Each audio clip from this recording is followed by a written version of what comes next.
Thanks everyone for coming. Thanks for joining us again. If it's your first time, welcome. We're just gonna start by going around the room and just introducing yourself and who you're here representing, just so everyone feels comfortable. I'm Hannah Chrisman. I'm on the city council as an at-large representative. Steve Berger, Peters Construction. Megan Kramer, Southern Homes. Craig Fairbanks Builder.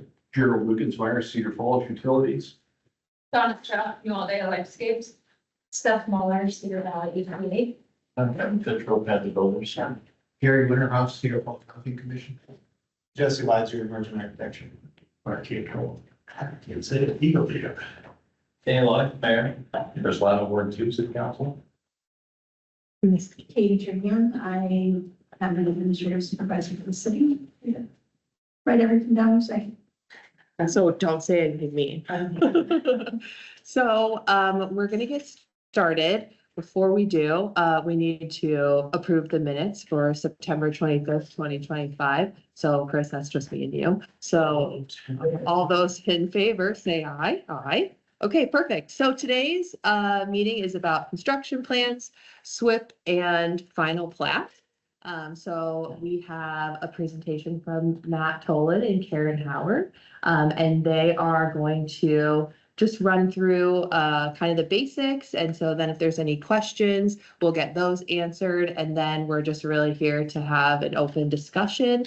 The goal of this is to see if there's any ways that we can improve our process or help you all understand the process better.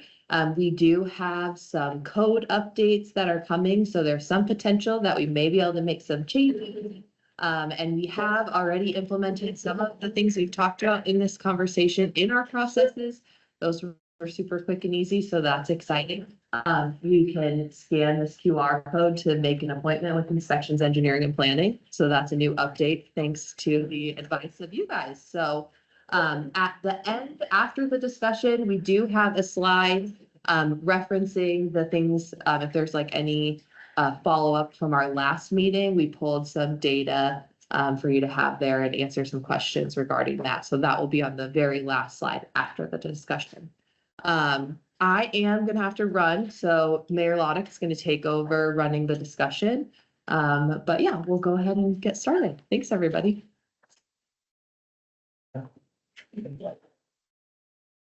Everybody, my name is Matt Tolan, one of the staff engineers here at the city. Just kind of an overview of kind of the schedule. So today we're talking about construction plans, SWIP, and final plat. We're mostly talking about subdivisions in that relation, and then following up, we'll have a meeting in November for site plans, a meeting in December for building permits and final inspection. Kind of an overview. So we're going to go through construction plans. There's a lot of material to cover. SWIP, and then Karen Howard will be presenting on the final plat application and requirements. So we're going to start with construction plans. So engineering, we're kind of in the background during the whole planning process. We're helping out during the preliminary plat, picking up from last meeting, the preliminary plat. We'll kind of start our timeline. So we'll be in the construction plan development. This is when your engineer is going to be submitting your plan set for review with the engineering department. Generally, it's a 2-week review process. First submittal, we estimate it usually goes about 2 to 3 submittals, depending on what the permitting and scale of the project is. Once we have all permits in place, the plans have been addressed, everything's good, the city will actually approve the plan set along with the stormwater management plan. That's for the post-construction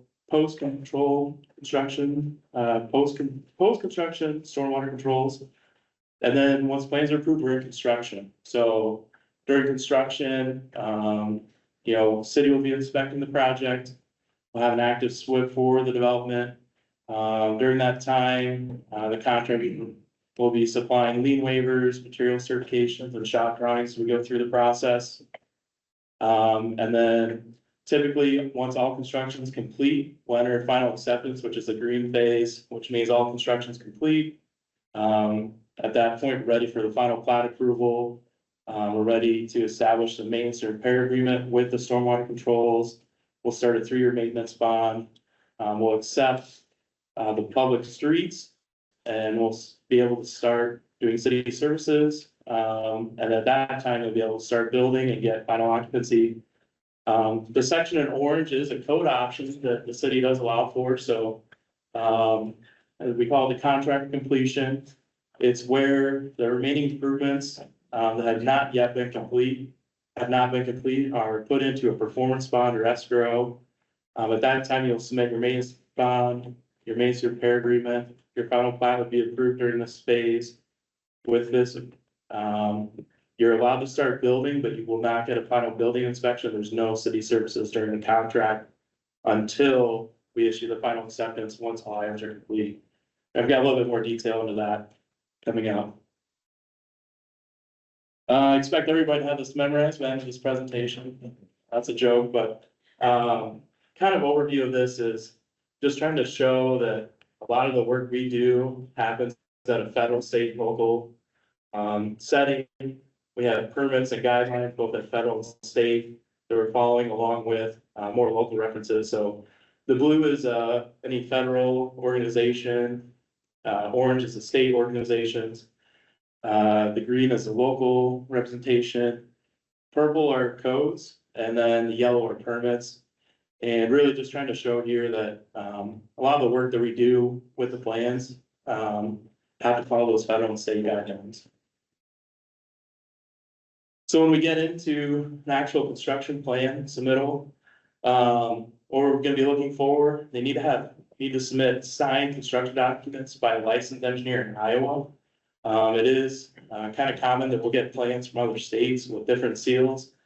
So we need to have an engineer that's licensed in Iowa. You'll be submitting your final version of your stormwater maintenance and your signed stormwater management plan.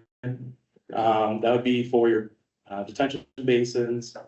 That also needs to be signed by a licensed engineer. You'll be submitting your draft maintenance repair agreement that covers, we'll talk about a little bit more, the detention facilities. At this time, you'll be submitting your sanitary permit that has to get approved by the DNR, your water main permit that's approved through CFU by the DNR, your general permit number 2 for disturbances, that'll be through the DNR for approval. There is a city subdivision SWIP application. We'll talk more about that later. And then when applicable, we'll have kind of some floodplain permitting. And then depending on the subdivision, there may be, how it lays out in phases. You may need some temporary easements needed for construction or access or turnarounds. Stormwater management plan. So this is for stormwater control measures for the post-construction. So this would be detention basins, underground storage, that kind of related infrastructure.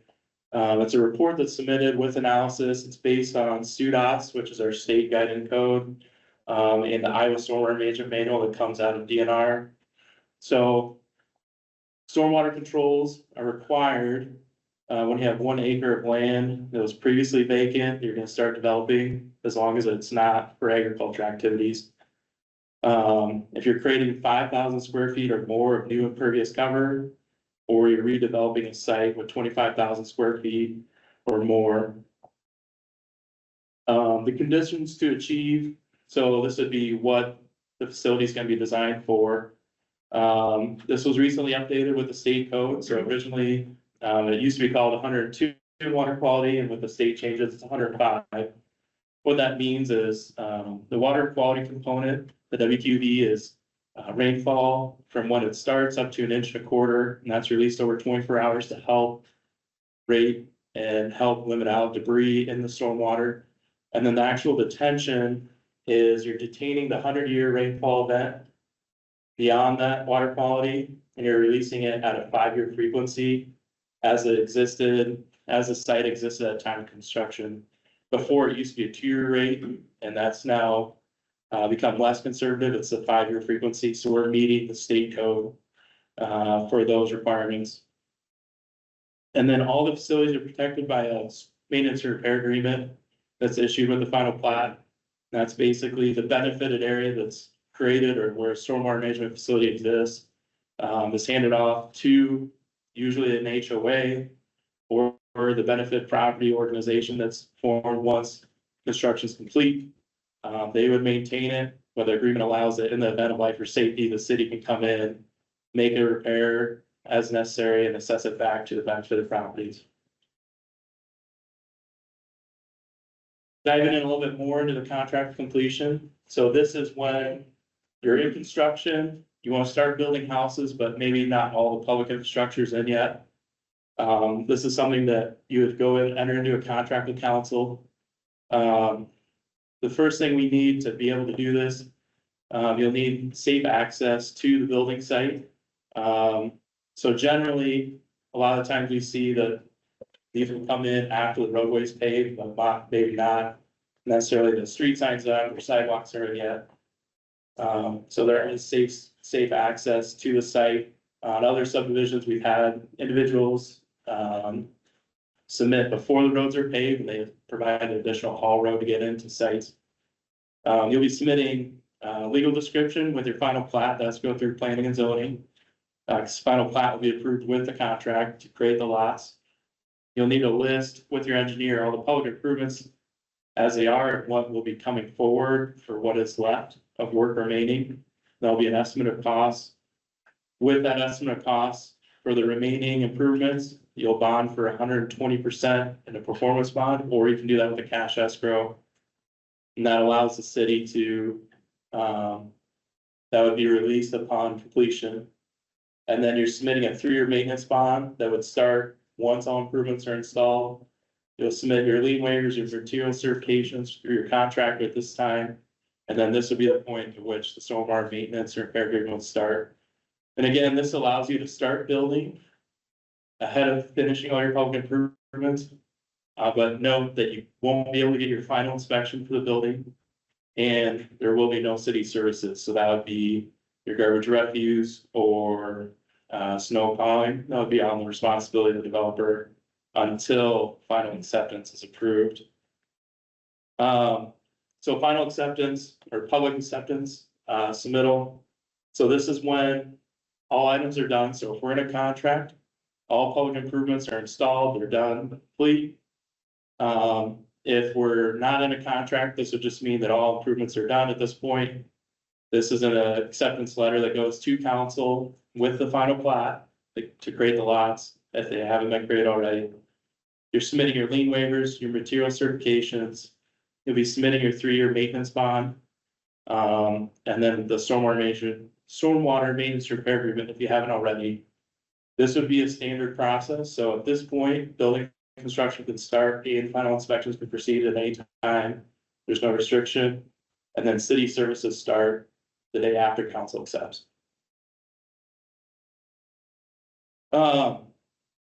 Switching gears a little bit, we're gonna get into SWIP. So Stormwater Pollution Prevention Plan. There's a lot of acronyms in this.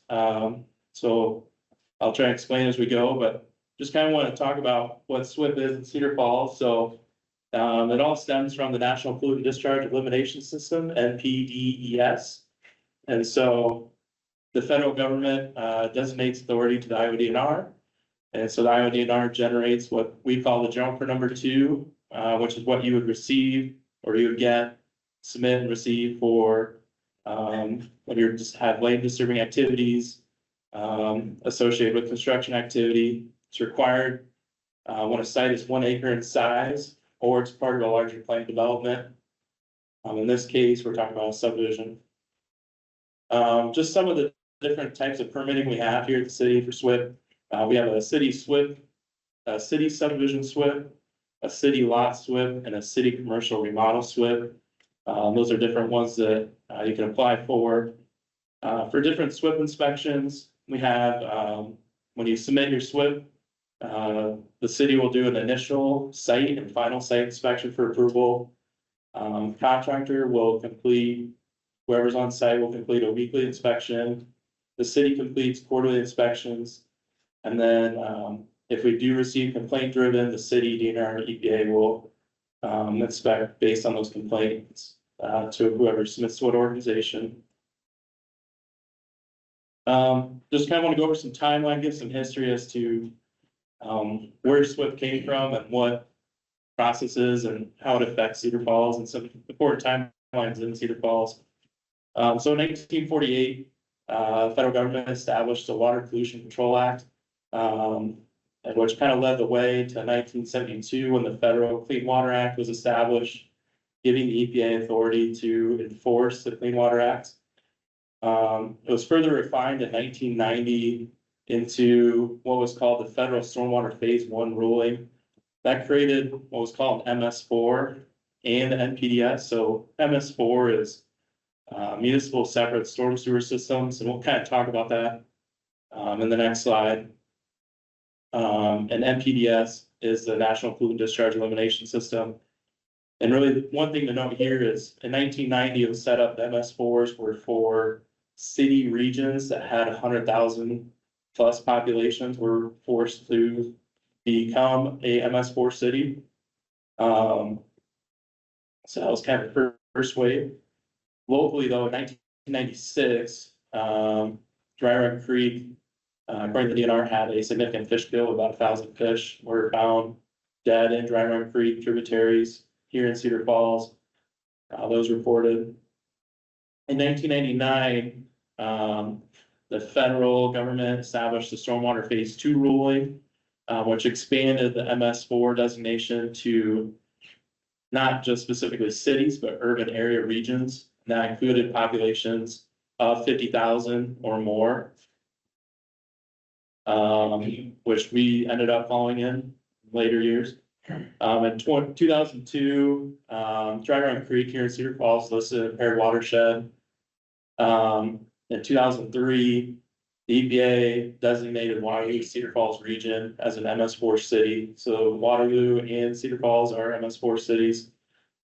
And then in 2008, we received a second impairment designation. And that was deemed to be from pollution from stormwater runoff and sedimentation due to soil erosion. And then more recently, in 2020, the EPA made a city-wide visit and issued a notice of potential NPDS violations. And then in 2022, they came back and they actually issued finding and alleged violations were issued to private sites. One of them was a subdivision of 2 local sites that had to be addressed. Why this matters, and we'll get into MS4 a little bit more. So, you know, it just shows that we're committed to environmental responsibility and regulatory partnerships. The MS4, the Municipal Separate Storm Sewer System, so that kind of in turn with the Clean Water Act, basically makes the city on its own accord have to manage stormwater runoff through our storm sewer networks. That could be both overland flow through swales, through waterways like Dry Run Creek, and even through our storm sewer network of a pipe network. It requires us to have implementation measures to reduce those pollution nearby. So a good example of that is our Kern Valley system. We receive funds both from state and federal to help reduce runoff and slow runoff and filter runoff before it reaches the Dry Run Creek watershed. But also we have response teams. If there was a pollutant discharge, we can respond quickly to that. MS4 cities, as part of this, we are required to enforce stormwater controls, and by the federal government, that includes we have to review and require SWIPs. Because of this, and in the timeline slide, I just want to make note that, you know, if there was an issue or a notice was found, the developer, contractor, owner, and even us, the city, we're all subject to those federal fines and enforcement. You know, just at a higher level, you know, we want to prevent sedimentation, chemicals, debris running into our storm sewer system. You know, we're trying to provide good water quality, trying to bring back fish habitats and aquatic life back into Dry Run Creek corridor, trying to reduce flooding risks by not silting in our waterways, and then just overall trying to improve community health. Some guidelines with SWIP. So with SWIP, It's prepared on the subdivision side by an applicant's engineer. It conforms to SUDAS design and specifications. It also follows the Iowa DNR's Iowa Stormwater Management Manual, and the Iowa DNR's Construction Site Erosion Control Manual. Really looking at things for like soil compaction, topsoil preservation, making sure, we're stabilizing in the 0 to 14-day rule. We're trying to provide and prevent damage to adjacent waterways, properties, maybe a sensitive environmental area. And just some guidance on this. So, sedimentation basins, if we're doing 5 or more acres of disturbed area at one time, we're looking at a uniform vegetative cover of a density of 70%. And that comes from the Iowa DNR.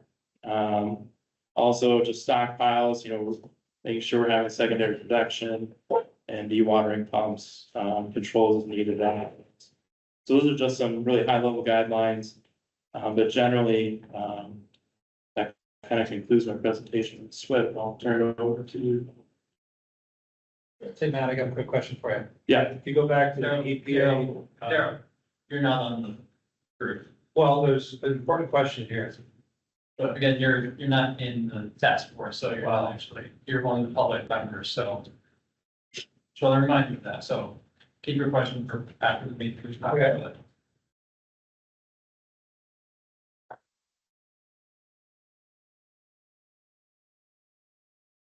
Thanks, Matt. That's hard to actually follow here. I don't have a whole lot. The final plat's really the final piece of the process.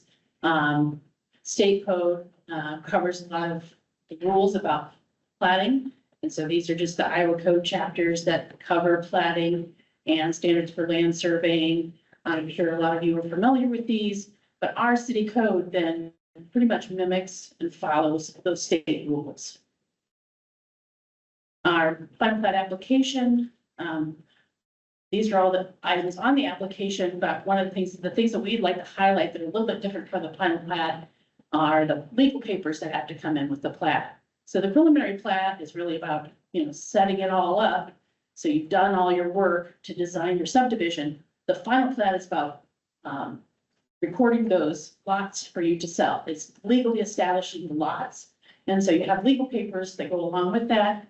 Get your attorneys involved. We have attorney's title opinion, and we have the deed of dedication that has to be finalized.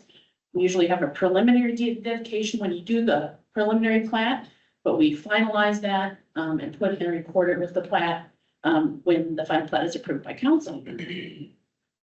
So sometimes when you submit the final plat, we say it's not complete because we haven't received all your legal papers. We have to have all those legal papers into the city so that they're going to city council, they're ready for signature. We have the wet signatures on the plats, we have the wet signatures on the surveyor certificates.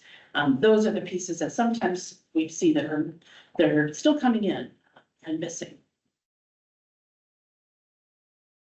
So the review process is very similar to what we've done. We've talked about in previous meetings. We go through our technical review committee. We make sure that the final plat is in substantial performance with the preliminary plat. So there's not a lot of new things here. We're just checking it to make sure that it matches your preliminary plat. So if we find any corrections, minor technical corrections to the plat, we'll let you know at that point. And then we'll schedule it for the Planning and Zoning Commission. And as Matt alluded to, the final plat won't be submitted to council until we either have a contract for completion or you've completed all the infrastructure and it's being accepted by the city. That's the point at which the final plat would go to council as well. So it's really one meeting is typical because there's not a lot of new details to go over from the Planning and Zoning Commission. They may ask some questions or require additional information for a second meeting, but that's pretty rare with a final plat unless there's been some changes that we need to talk about. And then it's city council review. All these things are on the same council meeting, the final plat, the stormwater maintenance and repair agreement, and that contract for completion of improvements if you've entered into one, or the acceptance of the public improvements with all the original signatures. So after the meeting, the city clerk gives the legal documents back to the applicant for recording. So you can't actually sell anything and establish title until you've recorded that plat. and done that work with the Blackhawk County. Once the plat and the legal documents are recorded, then the lots may be legally sold. Just a reminder, as Matt said, all the public improvements need to be completed and accepted by the city before final inspections or city services start.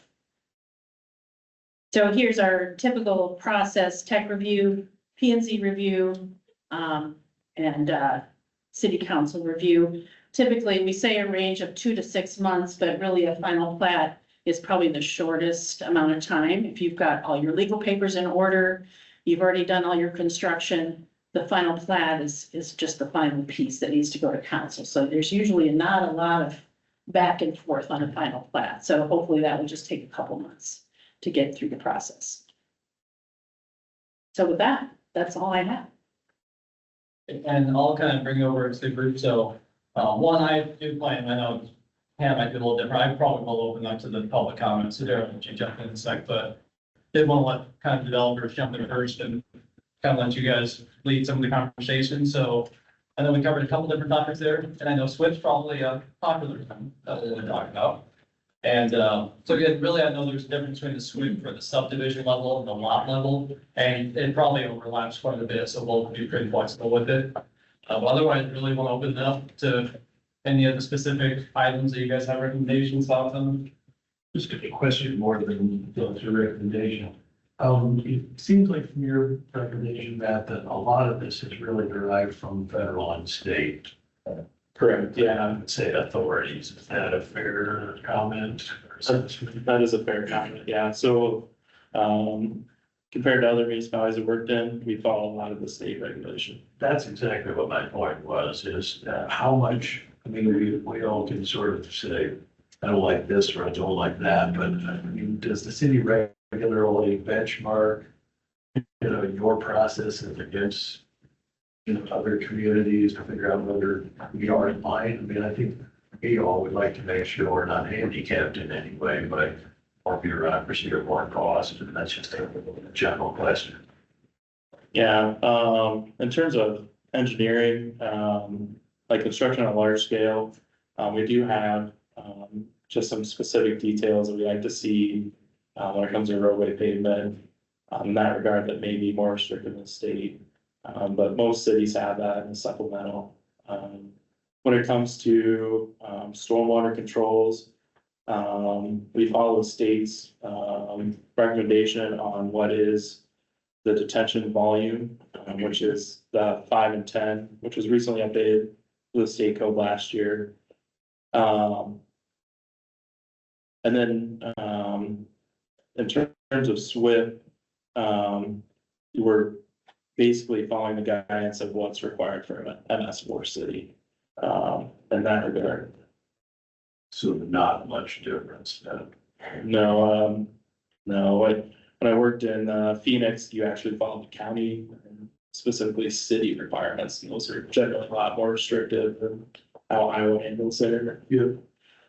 I think what I've heard, I'm talking to a lot of you, is it might not be necessarily what the actual codes are, it's just how we're enforcing it in the process.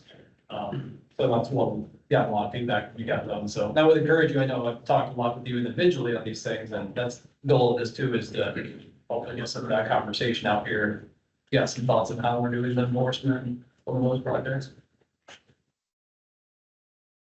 Yeah. I have a question on final plat. When you get down to the final plat and you're required to fulfill all of those guidelines, the 70% rule is something that I'd like to discuss. And what does that mean if we have an air time where that is not going to be vegetated? We want to start at final plat. You have to wait until it gets vegetated, or how does that work? No, so generally, when it comes to, the final plat, so. Back up. So kind of that third bullet point, you have to have an NPDS poll, job number 2, was part of a larger plan development.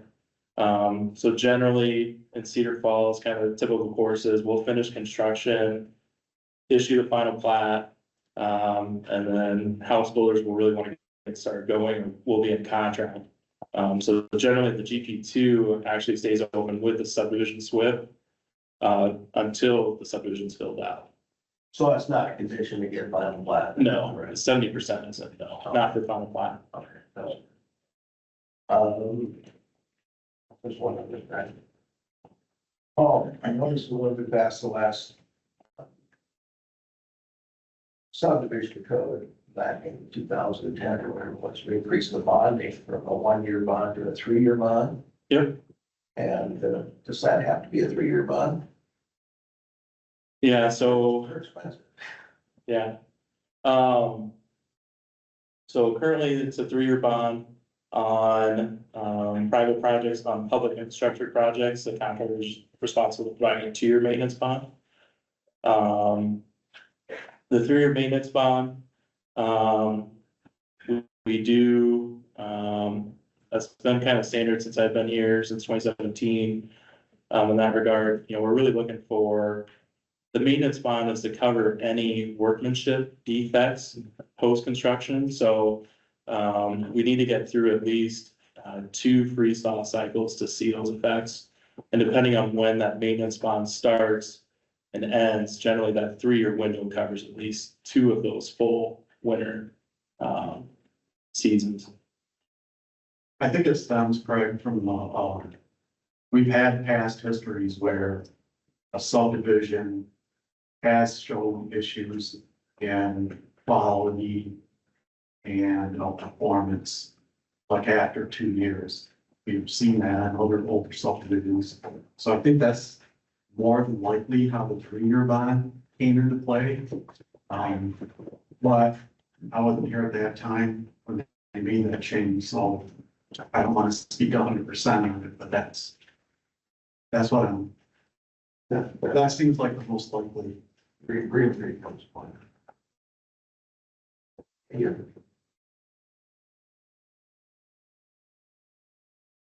Were there any, I know we just had, Seth with Home Builders Association just brought up to me the other day, had a project where, there's 2-inch rock required on the rock going over the curb for when you're driving up it. And was asking, kind of asked the question like, well, we don't use 2-inch rock for anything other than that. We do have 1.5 inch, so can we use 1.5 inch instead of 2 inch? And that was something we were able to talk with the team and look at. Yeah, that's probably something that we could look at making a change. Or any other of those types of things where there's just small things in the process that you'd be like, okay, if we could maybe do this instead of this, it would make the SWIP piece a lot more easier of a process for you guys. Well, the idea of it being 2 inch, you're not in a specific standard or statute somewhere that it's being enforced Yeah, it's in the state code. It's in the state guidelines. for going over curb. Yeah, just Okay. for the construction. So that's. It's in the detail, yeah. Okay. So we could reduce it down to an inch and a half. And there's other systems too now.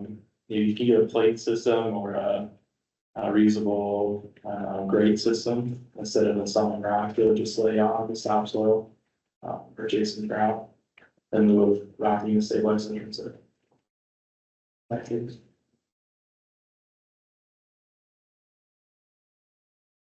Yeah. On the SWIP, when you're doing it, we kind of went from when we first started doing this to where we were protecting the road and getting rock and stuff like that, pretty simple. It's kind of gotten to the point where we're being asked to actually surround the property. And I wondered the reason for that. I understand if you got a neighbor next door, that makes sense. But if you don't, and you own the lots next door, then it's your kind of your responsibility to take care of that. Is there any way we get away from that and just use what I would call common sense to protect the erosion or not? Yeah, yeah, so a lot of times we see the SWIP go around the entire property. It's usually because when the house builder comes in, they'll make stockpiles in the back of the yard. Been set up for the building foundation, so, to be really simple, so, if the road's here and the lot elevation picks up towards the back of the lot, generally you have your controls on the downstream side. But if the lot is being pushed with stockpiles here, and you have stockpile here. Generally, the stockpile, because there's a secondary requirement, that becomes the new high point, and it could slough off into the neighboring property. And so that's why you'll maybe see a silt fence at the top pile. It's generally because of how they set up their SWIP. And they're gonna put stockpiles in the back instead of the front on the downhill side. It's definitely depending on how the site's set up and how the builder wants to be able to access. I know a lot of times you want to push them to the backyard so they can have materials like trusses and whatnot dropped off in the front yard, No, leave that space open. that's common sense. I don't, there's no issue there. That's common sense. I'm gonna ask them. No, yeah, no, certainly, yeah. But that's sometimes why you see silt fence maybe more on the uphill side than the downhill side. That case is gonna occur.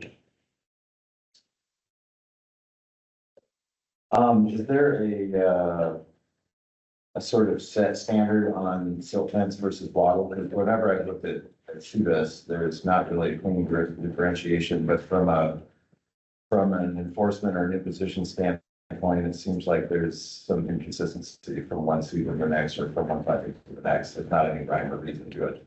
Yeah, so silt fence, SUDAS does provide physical graphical details of how those are supposed to be, like if it's a wattle, how often it's staked. And if it's on a slope, they have different conditions, and then it's SWIP with the silt fence, how that should be installed with that. I'm talking about the use of one versus the other. We had a couple of projects where we had to prep for inspection and had to rip all the wattles out and put silt fence in for a seemingly arbitrary reason. Yeah, it depends, if the wattles are easily able to be overrun, then that's where maybe a silt fence is called out to be installed. It's all about how well control is gonna be maintained, how well are they gonna be able to protect against what is leaving the site. So if we have wattles that are running off, or the materials over top of the wattles will be maintained. You may be asked to provide additional controls to help contain that site. So in other words, it is subjective. They can be, depending on how the site's being maintained. Okay. I think Kyle, it kind of comes into play a lot of times. If, for instance, if you got wattles and they're just not performing. They're being, like Matt said, they're being overtopped or they're just being run over. Sediments getting through them. That's when we can ask for silt fence because the wattle's just not doing its job, or it's not being maintained, or it's not performing. So that would be a reason why we would ask for silt fence in certain scenarios. But not necessarily initially. Not necessarily initially. Okay. I guess before we get any further into what seems like probably discussion about enforcement, I did have kind of like a initial permitting level question.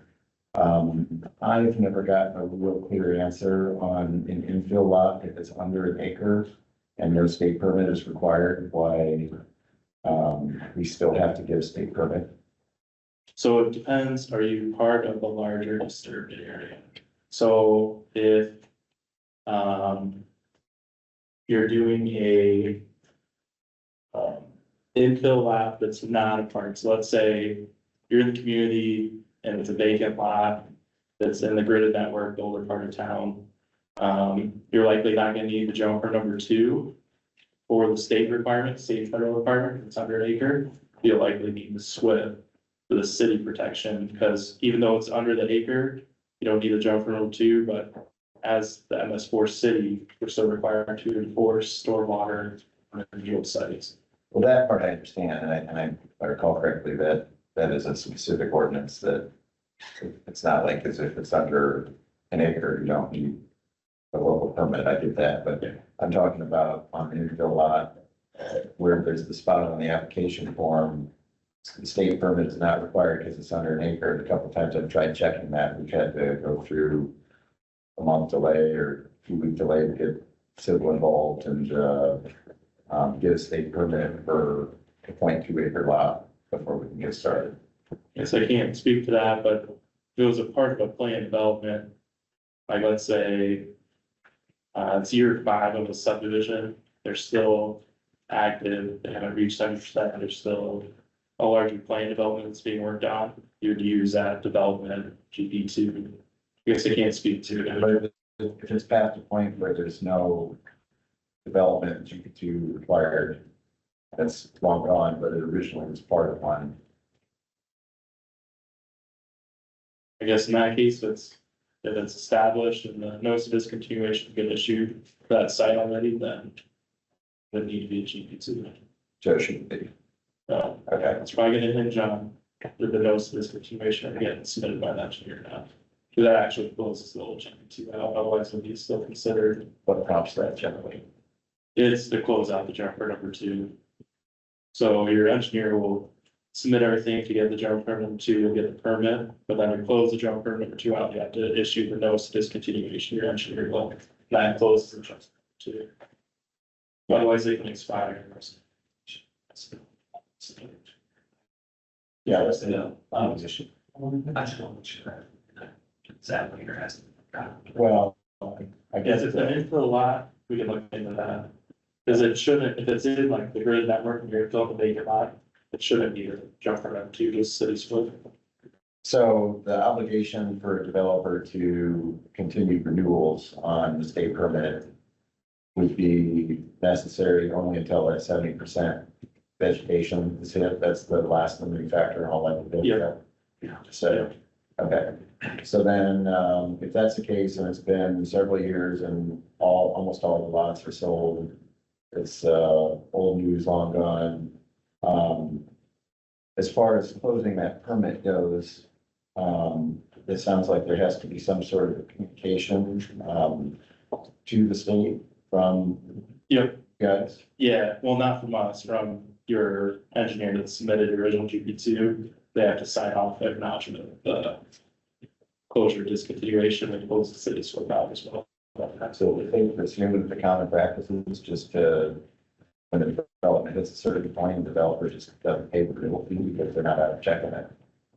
Okay. Well, generally, a lot of times it's being kept because individual lots need that GP2 for their individual sites, so part of larger development. The developer's keeping the GP2 open. They're having cases where it doesn't expire.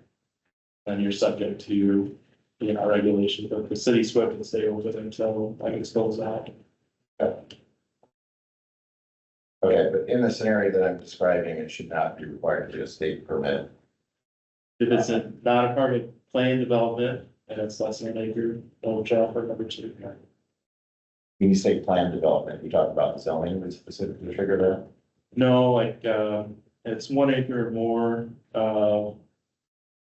the site is part of like a planned development. Talk about plan or part of the subdivision. Well, planned development, so this comes from the state code, so it's, if you're doing a larger area that's greater than an acre, that's planning on being in construction activity, that's what they mean by planned development. So probably means subdivision. Yeah. Your larger subdivision. Yeah. So it's not the zoning definition. Okay, so zoning is, or zoning is not relevant necessarily, so we're talking about a development in general, obviously it has to have a state permit for a bigger project, it's bigger than an acre. Yeah, I'm just talking about like Newfield lot 5 years down the road, 7 years down the road, whatever, where there've been 3 instances where we've had a full state permit for it, and I just always question it, and I just do it and, move on, not a hill I've been willing to die on, but it's never made any sense, and, so it's just need to get some clarity on that. yeah.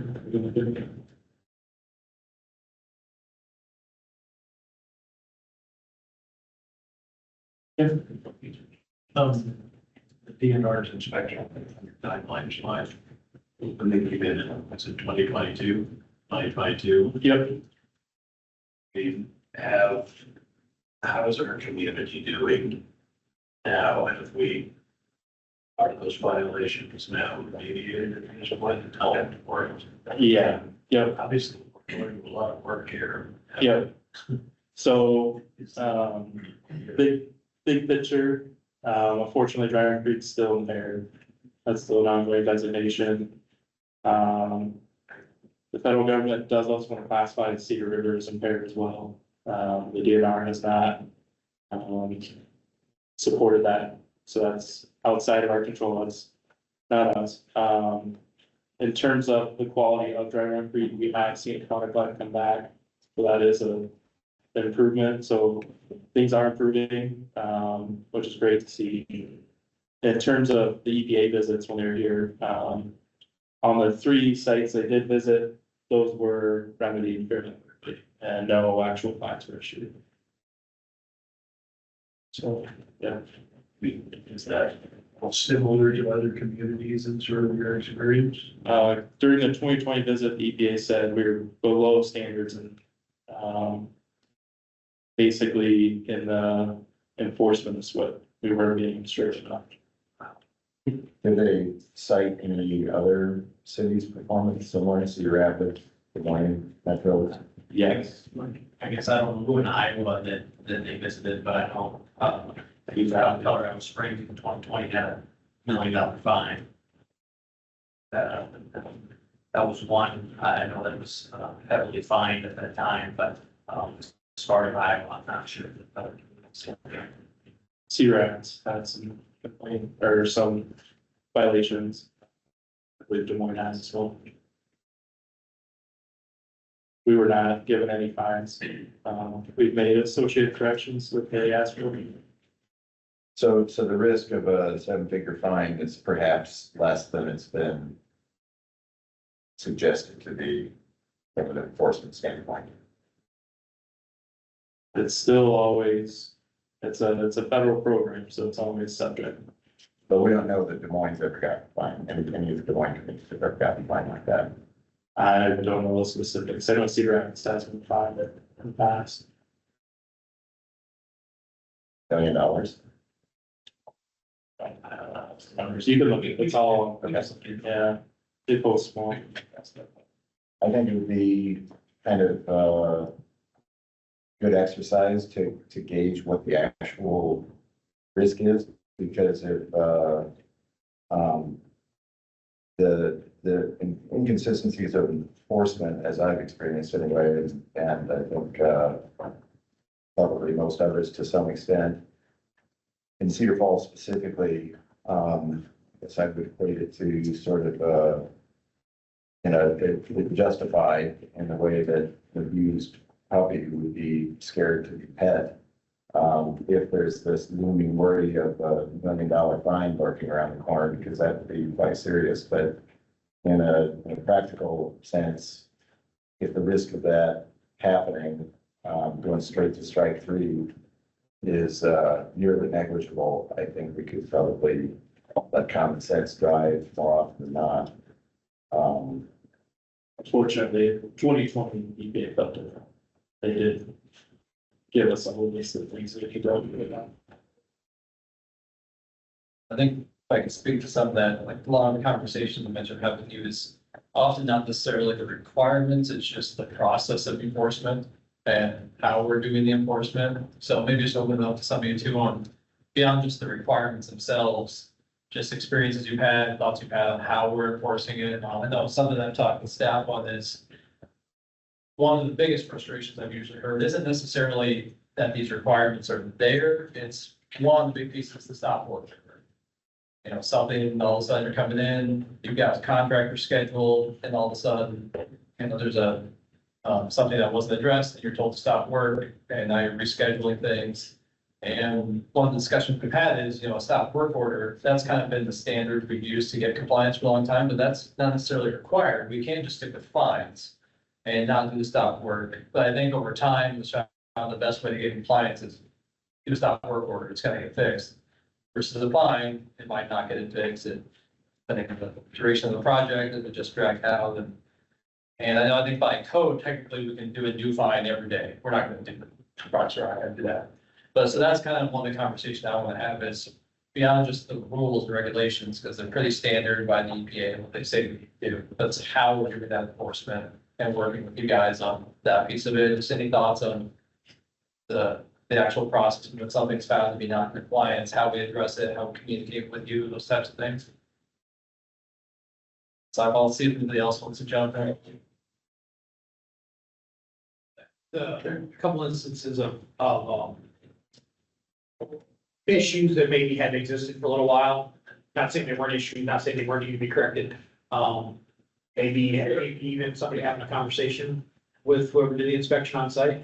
And then getting no issue that presented themselves at that point. And then 4 hours later, 5:30, 6 o'clock at night on a Thursday or Friday night, getting something along the lines of a stop work order or, hey, this is this major issue need to be addressed immediately, or you can't continue.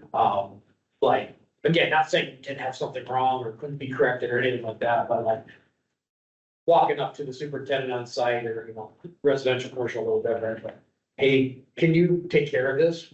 Probably done before they're off the site, so that's something like that would be, we've had a few instances of that, of like, late, and then please address this within 3 hours. Again, examples of that being done very late in the workday and even very late in the week.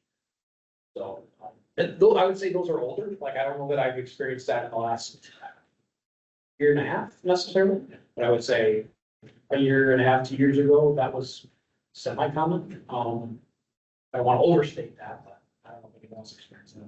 Again, we got an issue, we rather just someone walk up to us and say, hey, and if we disagree with the issue, we can deal with that. Not afraid to just, I'll put this in the report, but just, if we can take care of this will solve a lot of problems. Yeah. We can agree to disagree, and then that's a different conversation for most of the time. It's like, yeah, we should probably take care of it. Gotcha.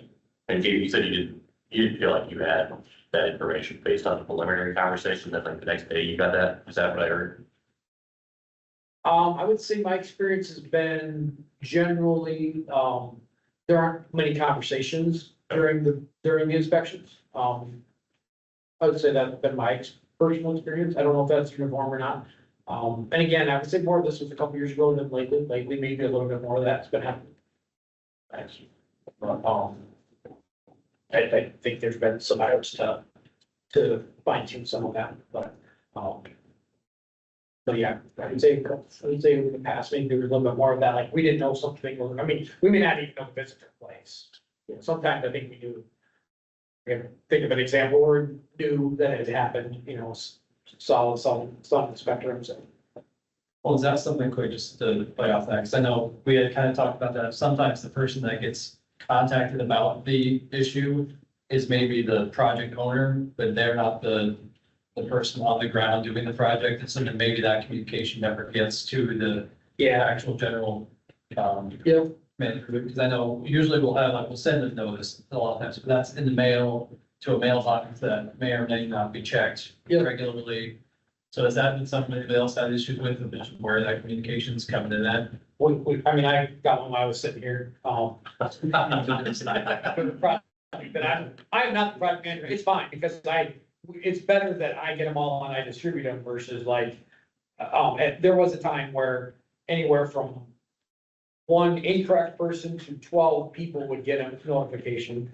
That's probably not super efficient. And I understand that, like, I don't know how the system works, but I understand on the system side of it, it may not be possible for the inspector or for the SWIP system or whatever to know that Darren's this one, Gabe's this one, and Brad's this one. I get all that. So that's been an improvement. I'm like, hey, I get them.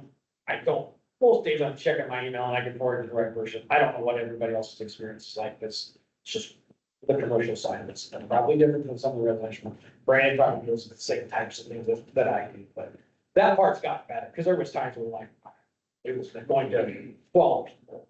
Yeah. That didn't, most of them didn't do it. Gotcha. Still a little inconsistent, but I think it's. And I have through your staff, somewhere in the process here, do you identify for projects a specific point person communication goes to try to streamline that to avoid scenarios like this, just out of curiosity? Yeah, Opportunity. it's in the permit application that's initially submitted, but sometimes that changes depending on the project. So it's, you can. Agreed, and that could be like, Gabe might fill it out, and then Brad takes it over, like, that could be an us in part. But I think there's also like some selection of who to send this to, and I don't know that one of those reports are being filled out.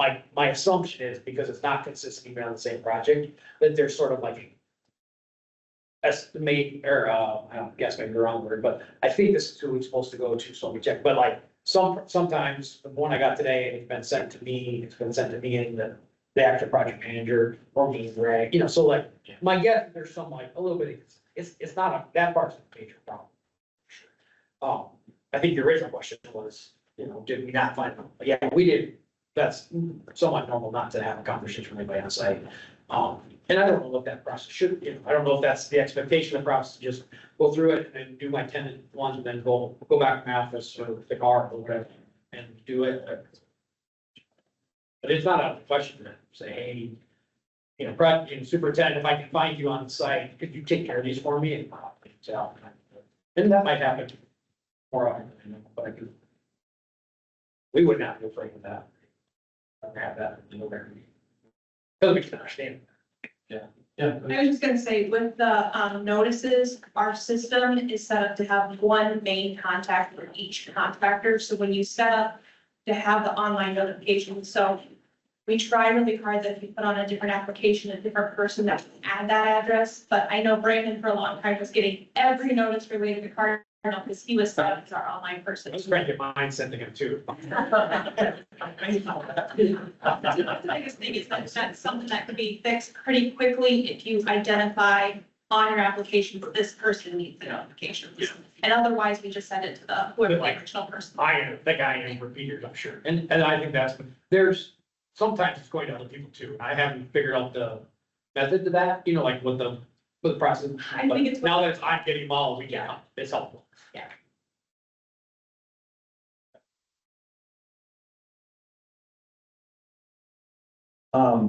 Kind of building on that a little bit,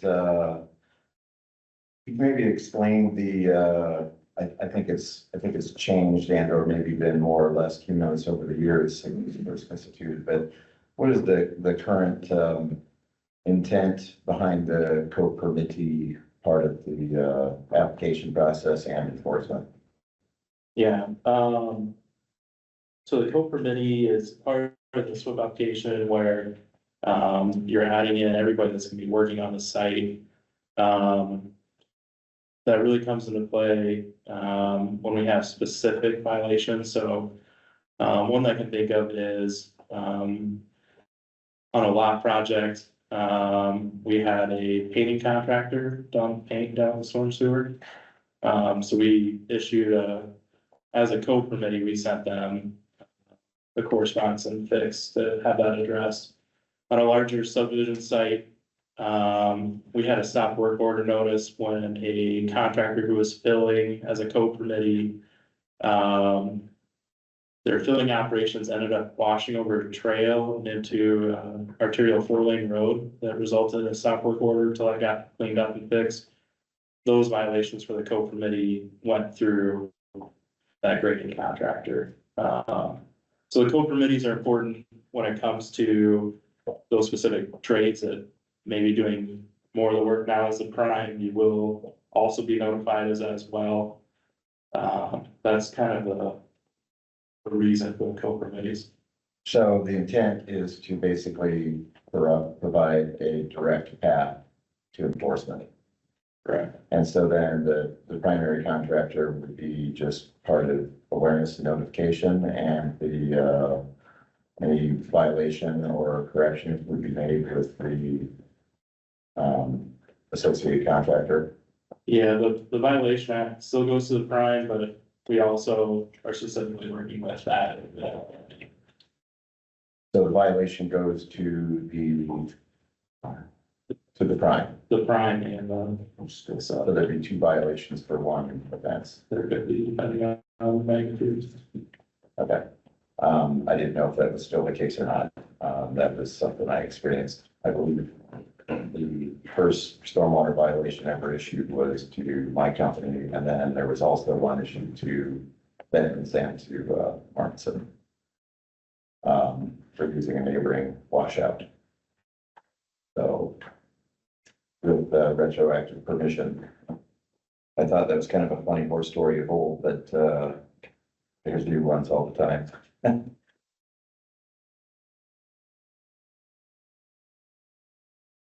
One other question I could have for everybody is just, so always will hear like, well, this city does it really well. Are there specific communities you guys are developing in that you would say, not even like specifics of what they do well, but just specific communities that you feel working with them on their stormwater protection is a smooth process, or things to do that we can do some follow up and just ask, okay, how do they do it? What's their processes?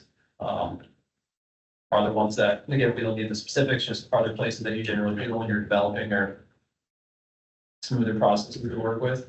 I don't think it's so much the processes. I think the expectations are pretty consistent. It's how it's being done. And right next door, I think I'll say the name, everybody hates when we say it, but Waterloo. They're doing it the same way, but you don't get harassed the way you do here.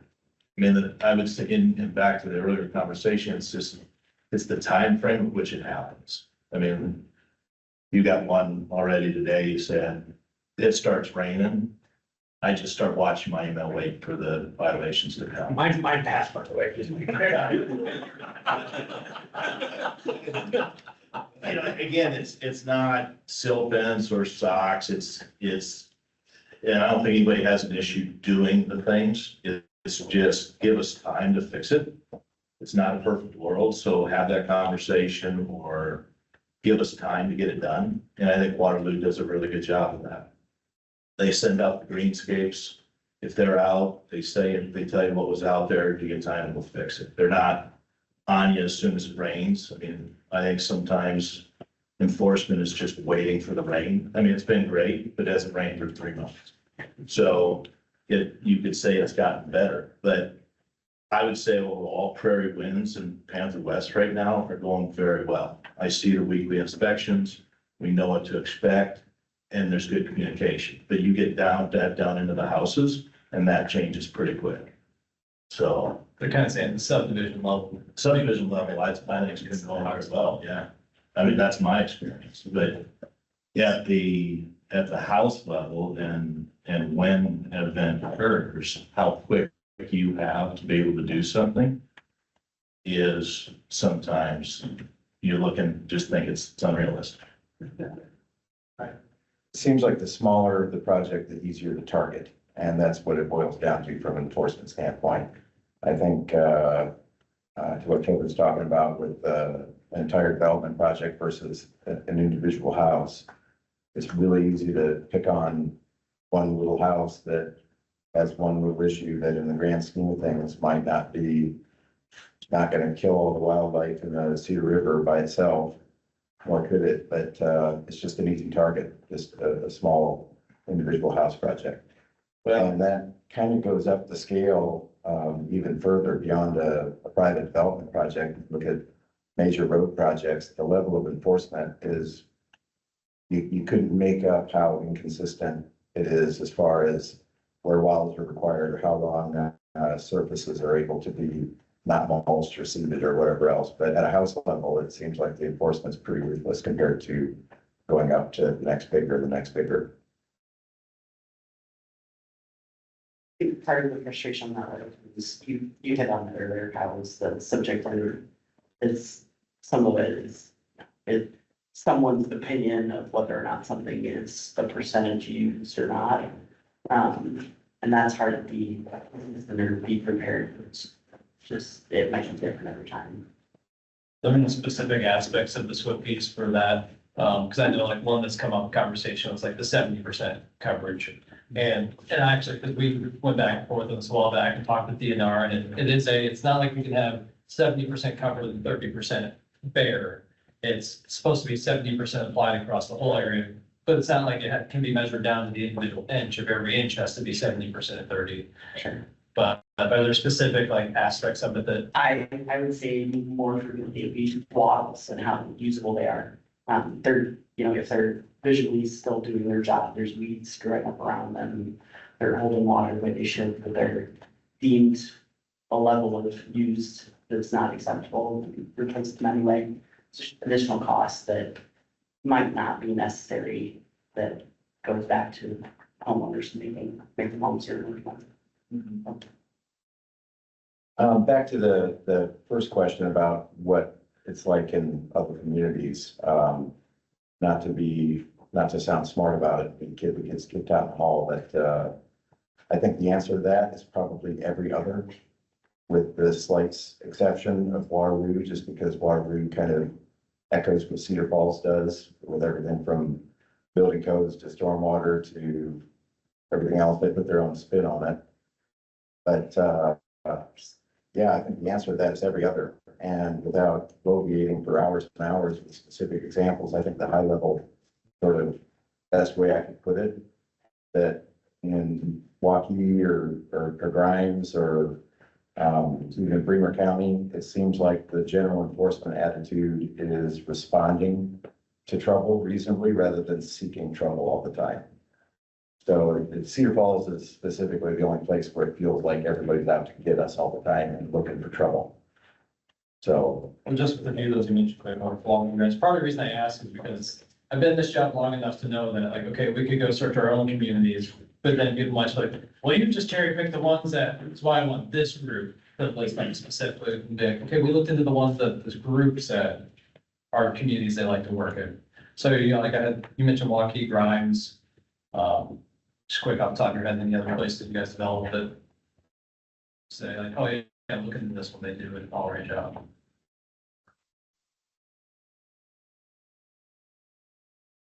I think if you're gonna ask it, you almost gotta go down to that side of the table and ask everyone, and everyone wants really working in larger cities. And if, Jeff, I can tell you, Jeff, that they don't have they don't have the amount of work going on, it's not scalable, right? I mean, I've talked enough to them to know, hey, Cedar Rapids isn't getting any easier to work in. Iowa City's not. Iowa City's worse to work in. So we don't want to, though. no, that's why I think you gotta just look at the scalable and say, it's saying your best one is right next door. And yeah, they do mimic and I don't have any problems with mimicking, I think I'll stay with people want to stay, and I think it comes down to some certain personnel. I hate to say it, but it comes down to certain personnel. Things, and that's what you're up against.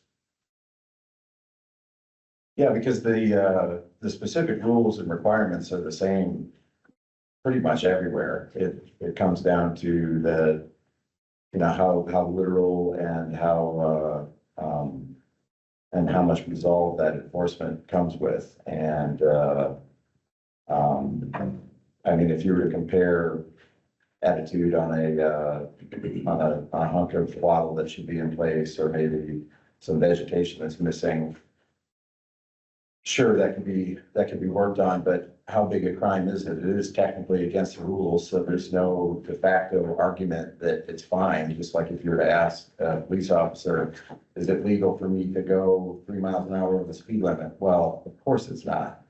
And are you gonna get a ticket for it? Well, of course you're not. But in Cedar Falls, with respect to stormwater, you could get a ticket for going 1 or 2 miles an hour over the speed limit.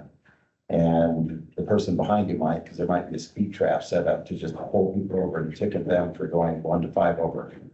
That's the best way I can describe the level of oppression. And the reason that it allows to continue unchecked is because it's a relatively small group.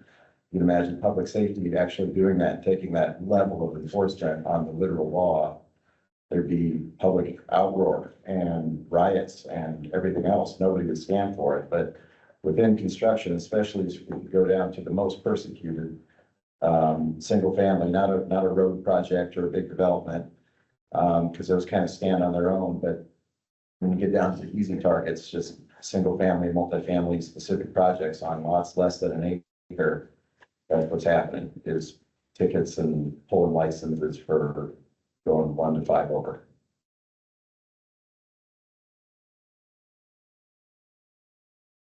Great, you still have, I know I kind of told you we could come back and go. Well, you addressed one, was the 70% rule. I guess clarification on that would be helpful. But I think Kyle kind of covered that.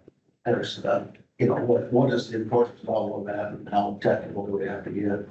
The other one that I had was, is the soil conditions in a winter freeze as far as being stable. We do a lot of hydro seeding, but I don't know if I can do it, but we do it, and most good because it's green. But does it really, is it really more stabilized with that than it is with just frozen dirt? Because my conversations with EPA are wondering why we stabilize frozen dirt. Not that doesn't happen, but if you're working on a project and you're trying to finish it and it doesn't happen, the ground gets frozen, then you're stuck with trying to throw some strong and whatever, and it's not gonna stay there. I don't know what the issues are on that. I guess that's a personal enforcement, it's kind of, I don't know. Matt, you can correct me if I understood that piece of it. It's, if the project's active, you don't need to have a kind of proceeding as long as you're actively working. It's once it Right. stops. If it is frozen ground and it's intended to be, I think, about for at least 3 months, for the next 3 months, then you don't have to do any stabilization beyond just the ground being frozen, as long as it's kind of expected to be frozen. That's not totally true, but if the ground becomes unthaw, which we have some everywhere about sometimes, then you're required to do stabilization. So it's not Yeah. a one size fits all, it's a weather related Yeah. question, so. Okay. But I've had people ask me about it, the citizens do go, why do we do that? Just a cost thing. Any other, and I know later, I think in a couple of the next sections, we'll be more into the specific lot piece, so more of those specifics might get brought up, but any other thoughts, or I know we pretty much talked about SWIP, but also the final plat or any of those. Anything in that? Right now, I don't know what anybody else would necessarily agree with me based off of other comments, but like, the last year and a half, it's felt different to me on enforcement. And like, it's been a little bit more, willing to kind of work with you, and I understand the situation as a whole. That's been I would say mine and our company's experience, my personal experience and our company's experience. We appreciate some of the conversations we've had and some of the, like, let's think through this together kind of thing. Not that we're always happy with the result, but that's not, but that's been our experience, and we are not in subdivisions and developments, so I think everybody else is. So. Yeah, gotcha. I would agree that there's been some improvement, a little bit less noise, or a little bit more substantive, action prompting response. I would agree that there's been movement in the right direction. Whether it's enough is a different story, but I would agree that there's definitely been improvement. Thank you.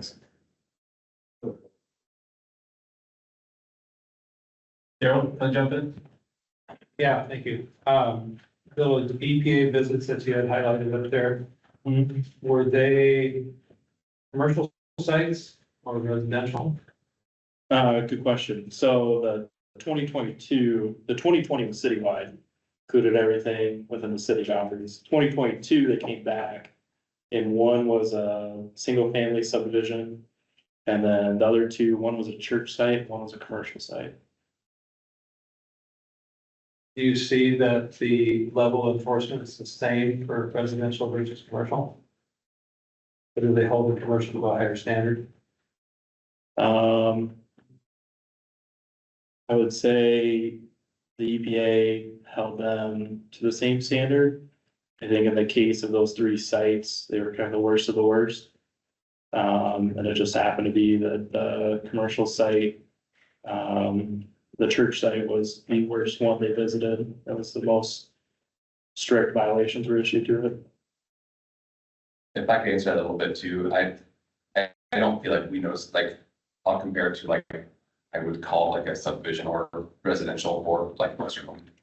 I don't notice there was between that and when we have a pure commercial site, in an industrial park or somewhere, we don't notice any difference on enforcement or what's required.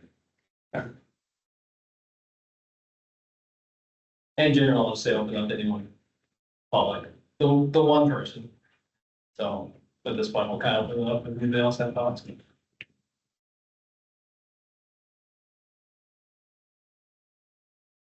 I'm not looking, I guess, technically, but is there any possibility or reason or something, or some of the like, thinking like the paperwork side of this, like the SWIFT reports and stuff, is there an option to do some of that more electronically or have some of it done in real, or maybe another one, maybe I'm the only one that would want that, and you guys don't like that, bringing that up, so we're gonna shoot me down, but it seemed like filling out reports like that could be done.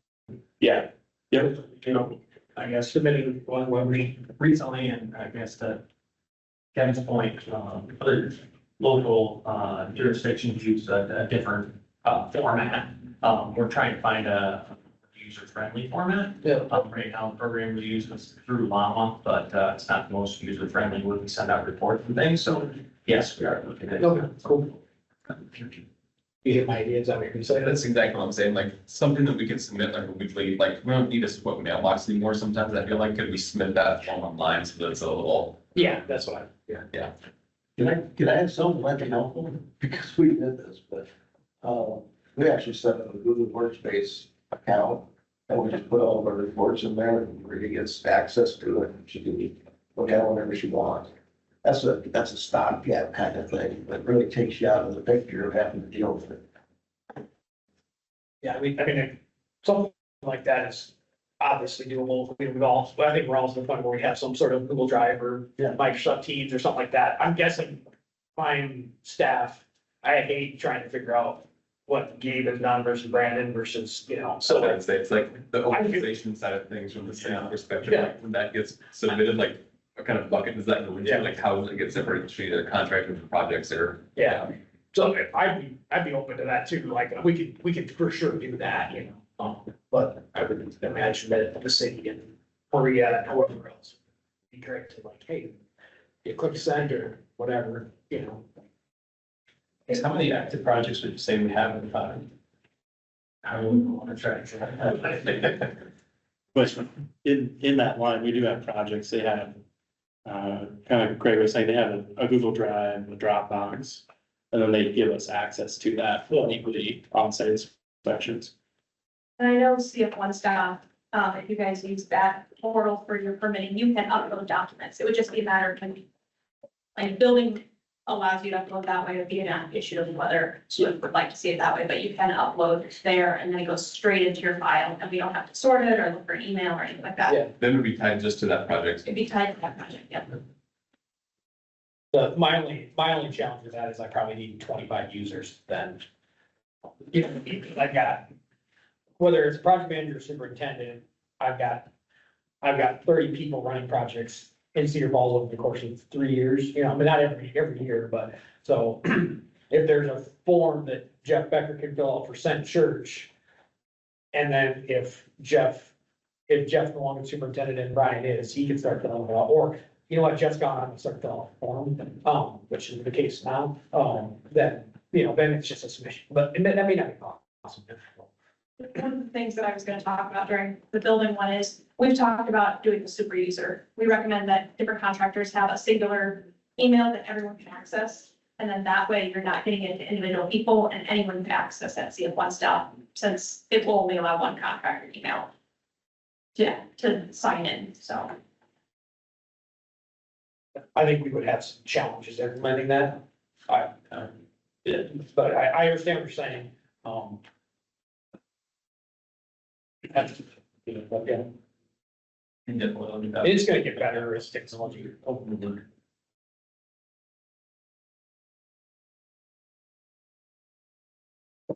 I can go back to a question that you had about the frozen dirt piles.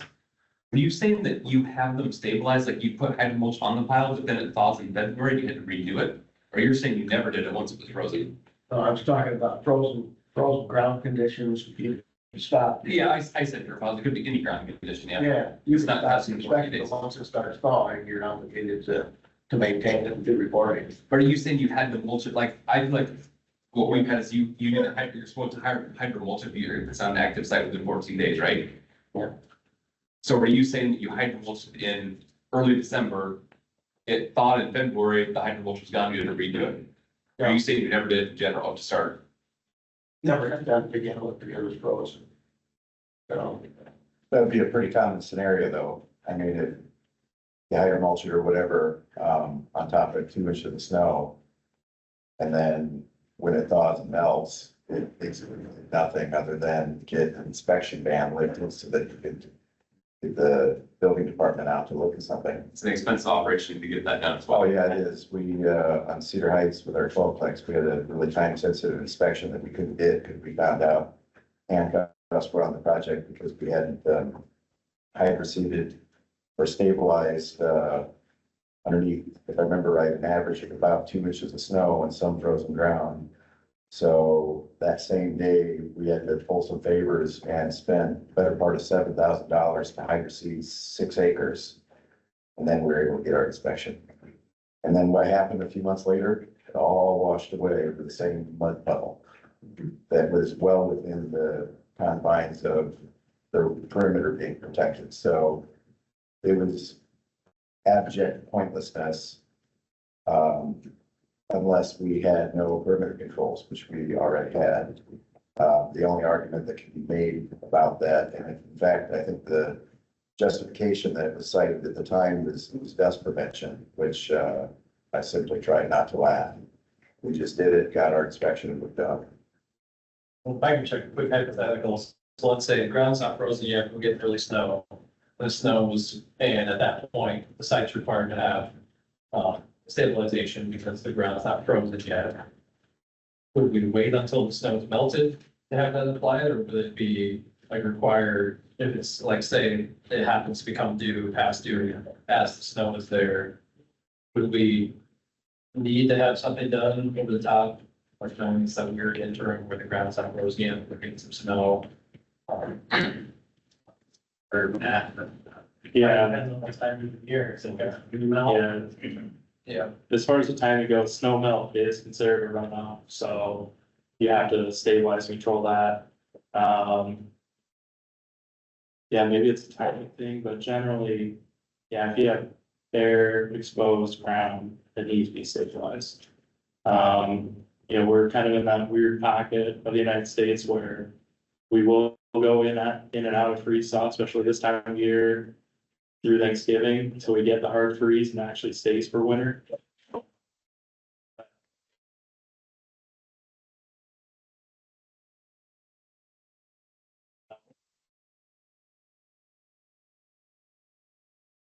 That's something we could certainly want into.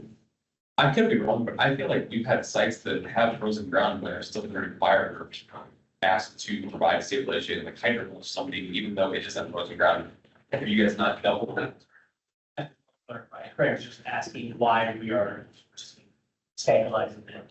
He would prefer, frozen ground, why do we have to stabilize? Not that we're not enforcing it, Okay. It's being done. We just had an instance where, I spoke with Craig about it. We'll continue to review that. Okay. So I guess some of it could arguably circle back to what defines an active site. And if the determination of how much of the site is active, if that decision is totally arbitrary. Because for the, I think everybody's probably fairly familiar with the vulnerable conditions of the Viking Road as we went over the course of this entire year. And I find it quite amusing, any of the things I've been picked apart for whenever I drive down Viking Road. Pretty much all year, I've got a pretty extensive and rather boring photo documentary of it. But one could argue that that site has been active for 2 weeks, even though there might be a couple acres of it that haven't been touched. So is that the justification for not having anything in place on a project that big?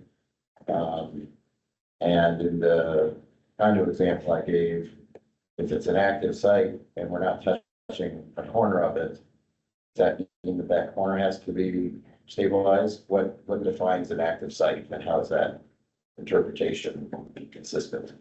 What could it be? Yeah, so active site means there's ground disturbing activity happening or work has been commencing in the area. It is to some degree a gray area. The EPA will say, in the case of the subdivision, they're working on 1/3, another 2/3 are stabilized. a 1/3 they deemed was considered in the 0 to 14 day window, that's the entire site is. We've also had rulings from the DNR that say, well, you're not working here in this half of the site.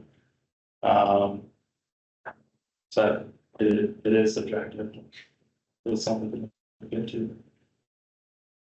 We can put that too then, because if I'm understanding space to say, okay, if half the site's sit there, not being work done, is that gonna get deemed? Okay, now this needs to be stabilized, but you're still doing construction on the other half, and how is that Well, decided? yeah, because you can make an argument that seeding over the snow and, frozen dirt piles and stuff, you can make the argument that, well, hey, this is all an active site. And just because they're working on drywall and siding and running lift around on the outside doesn't mean that it's not an active site, and it's one site technically. It has perimeter controls in place. I think the DNR and EPA would argue it's ground disturbing activity, so it's inside an enclosed space. I don't think they would consider that. I think if the DNR or the EPA looked at Viking Road at any point in this calendar year, they would have laughed at the notion that single family houses were getting picked on for anything.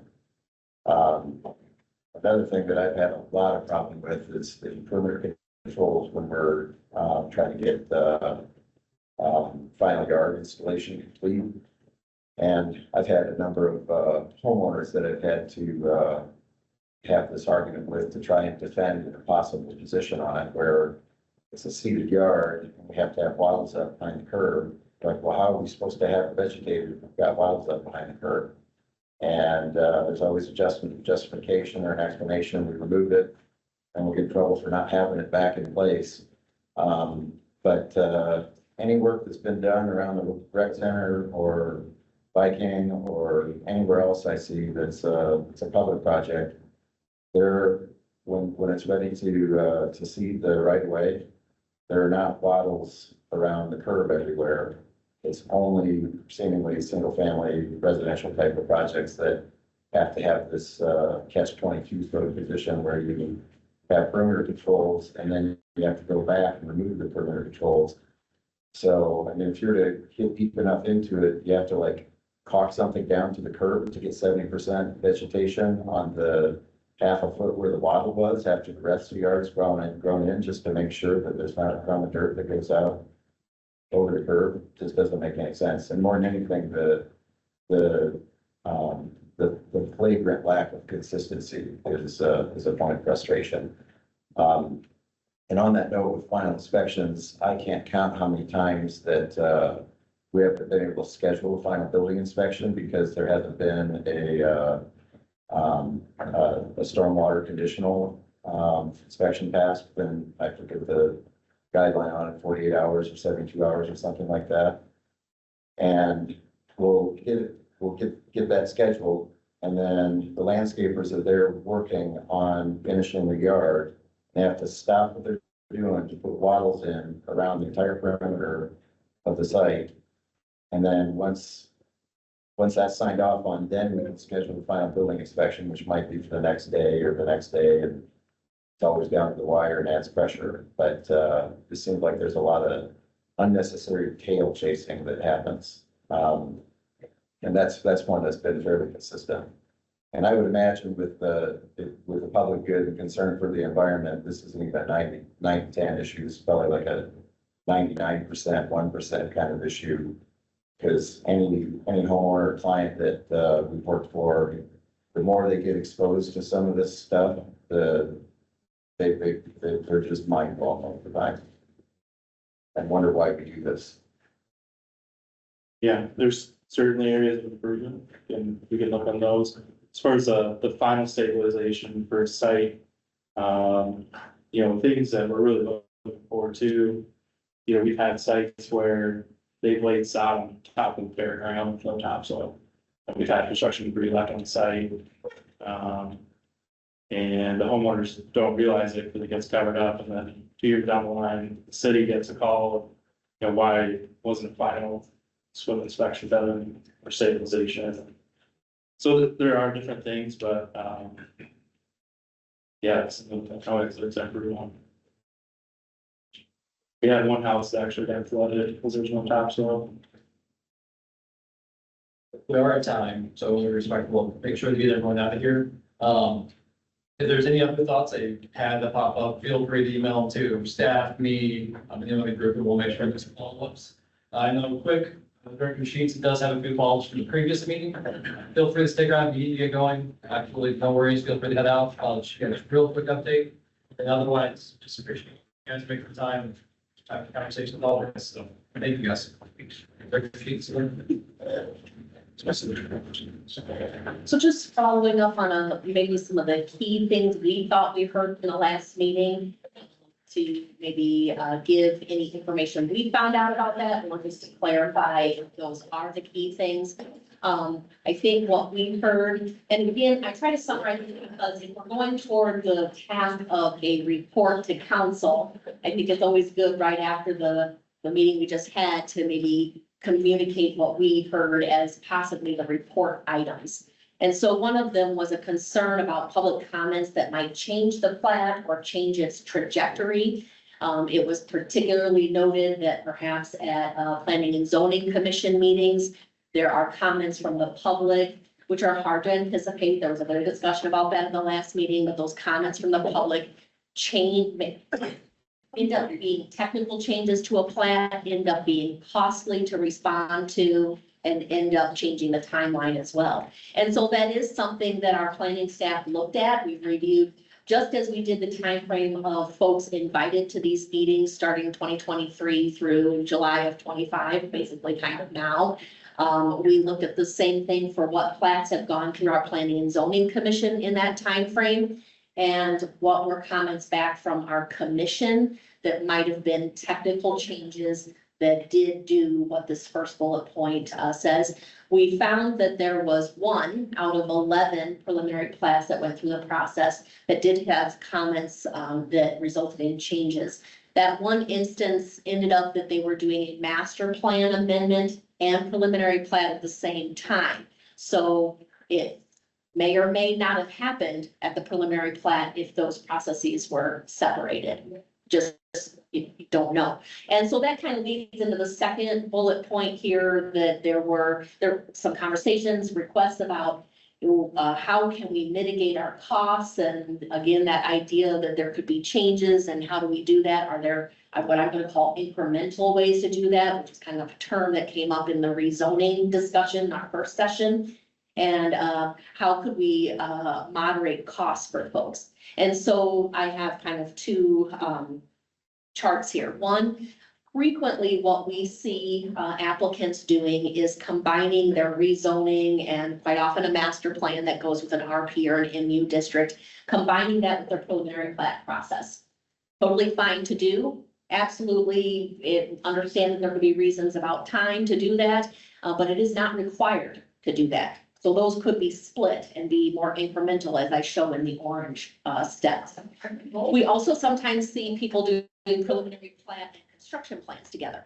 Again, totally understand why people would do that for time constraints and wanting to keep things moving, but it is not required. Now, perhaps the response from like a VJ might be, well, it just kind of makes sense. We get that too. But I guess our note is it is not required to do those together. And so those could be ways, maybe not 100%, but they could be options that might help moderate some costs. And so then splitting that out, like I've shown, into maybe kind of 4 phases instead of 3 or 2 is a possibility through our existing code. So it just ends up choices made, how we want to move it, but maybe also what's most efficient or convenient or timely. We get all of that, but we did want to put that forward as the options. And then I think we heard questions about the level of design that needs to be done at one phase or the other, and some concern that we're going too far down the road and having a lot of expenses when we have an unknown outcome. And from that, we've talked engineering level a little bit, because it sounds like maybe that was where the question was, maybe about level of stormwater design, or I forget the other one that came up there, traffic studies, I think, the level of what needs to be done. And so we've talked internally about how we could provide on the checklist, maybe a little bit more information about the level of information desired at certain points. At preliminary plat, for example, what I've heard about stormwater is it's really about the basin capacity, I think, if I said that right. It's not about the whole design of the system, which is a construction plan item. So whether that helps or not, but anyway, that clarification, we are going to look at how we can provide a little bit more information, so we're not guessing at what needs to be submitted and try to help with that a little bit. I believe that's what I had. Yeah, so that was kind of the quick follow-up. Were there other things that maybe I missed from that meeting I or? didn't have any questions until they did the presentation today, but they had an environmental report and final plat. Is that required to go to preliminary plat? I'm sorry, say that part again. Environmental report? Is an environmental report required as a submittal item for preliminary plat, you're asking? Yeah. Yes. I think a preliminary one, right? Yeah, and that's because if there are environmental features like wetlands or floodplain issues, you really want to identify those early, because if you design your subdivision and all of a sudden you discover something later, you're gonna have to redesign it. So the environmental report there is to identify, delineate those kinds of environmental features that you really have to have in the design pathway. So there's not a duplication of final plat, it's the same report. No, so it might be follow-up things like at the final plat, you're gonna need to identify. So at the preliminary plat, you've discovered wetlands, you've delineated them, and you've identified like, we're gonna pay credits for these into a wetland bank. So at the final plat, then we would have to know exactly what you're planning to do, but you have to implement your plan at that point. So just basically an update. Right. It should not be a duplication, right? It's just continuing that. Okay. All right. Anything else that I've said that doesn't make sense or? Okay, thank you guys. Yeah,